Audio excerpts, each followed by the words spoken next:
バレエの森下陽子さんの公演を見に行った時にすっごい大きいスポットライト浴びて一人で大きいステージで踊ってて、私もあそこに立ちたいなと思って、そこからもうプロフェッショナルになるって思いましたね。それがもう本当に7歳8歳ぐらいの時だったんで。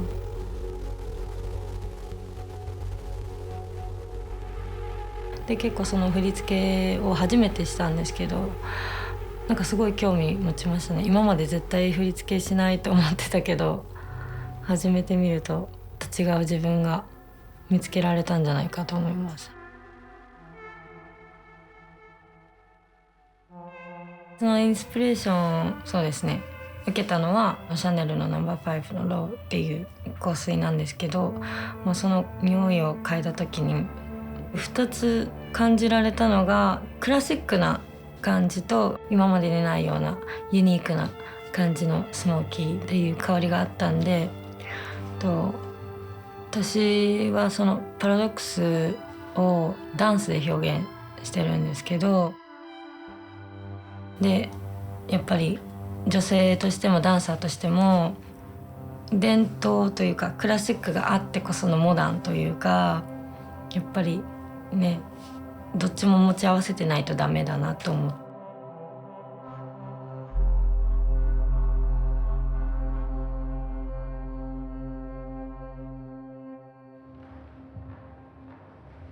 I work on instinct a lot. Almost instinct has been the most powerful tool that I trust in myself.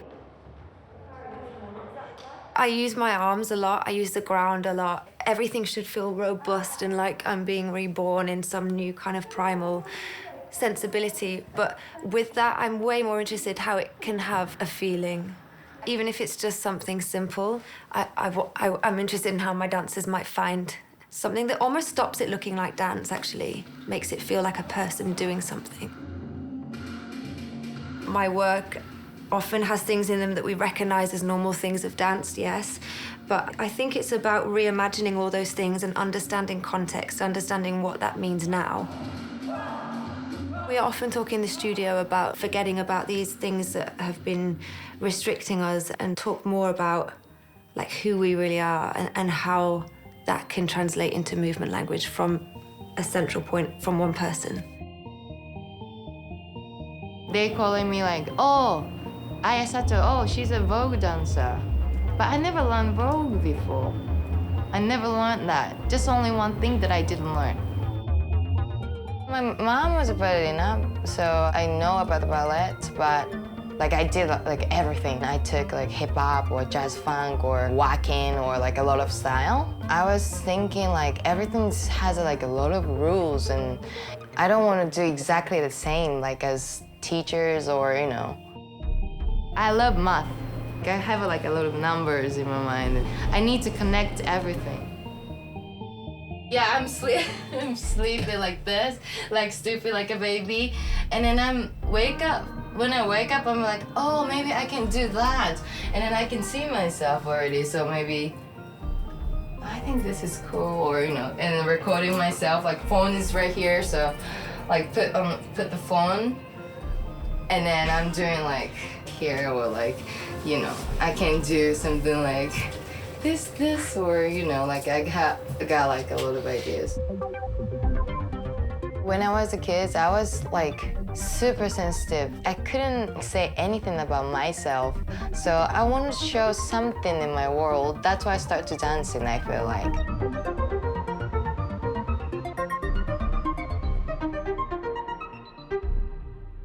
7歳の時に、眠れる森の美女のオーロラ姫のソロをコンペティションで踊りました。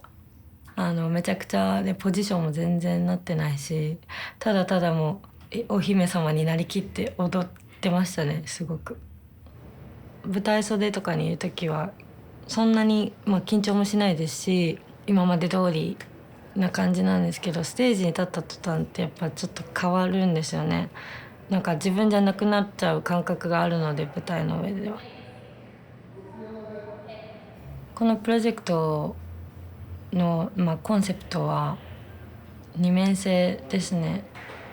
自分の中で弱い部分と強い部分を自分の中で葛藤してる時もあったりとかして、強くなりたいのに弱いからっていう部分もそこを出したいなと思いました。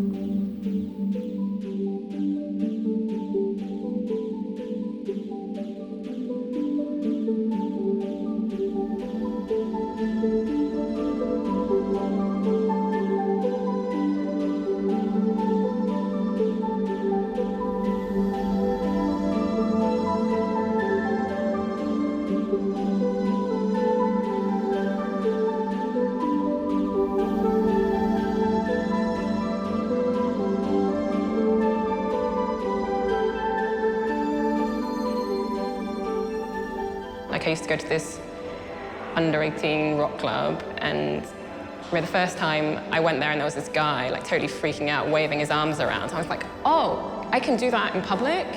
Cool, good to know. You're always relating to a form that's external to you, and that's generally a white dance canon. I've tried to shed the situation that makes me feel like I need to dance in a certain way. But I think, if anything, I've enriched my understanding of choreography and the tools that it gives me. And I guess the thing with improv is kind of always in process, and this feels important, kind of like a softer way of resisting objectification, I guess.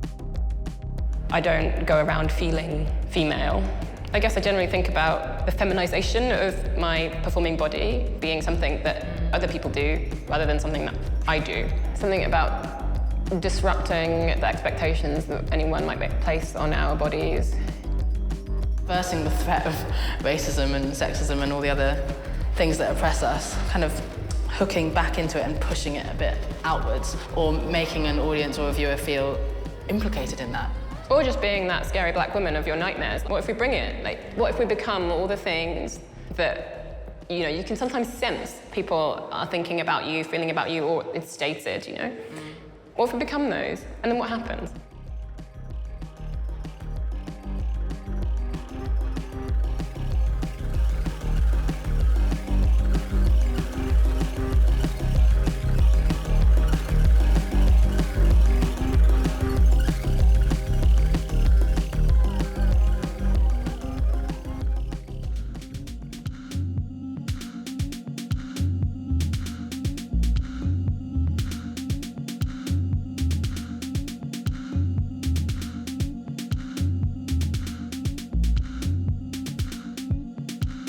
What I try and challenge with my work actually are normal body types, normal body ideals. How can we start pushing that?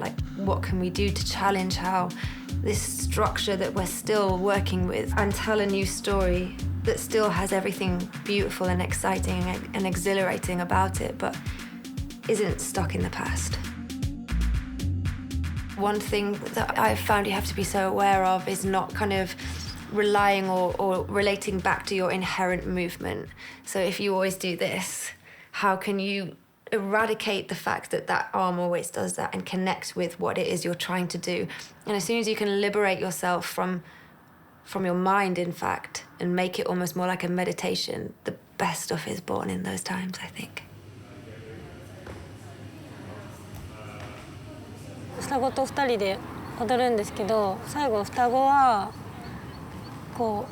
私に踊りを教えるシーンがあるんですけど、それでダンスって基本的にこういうものなんだっていうのを改めて思い出させてくれるような、チャプターになってて、ダンスとかね長年やっていくと自分の中でも出来上がってるけど基本的なことって忘れがちで、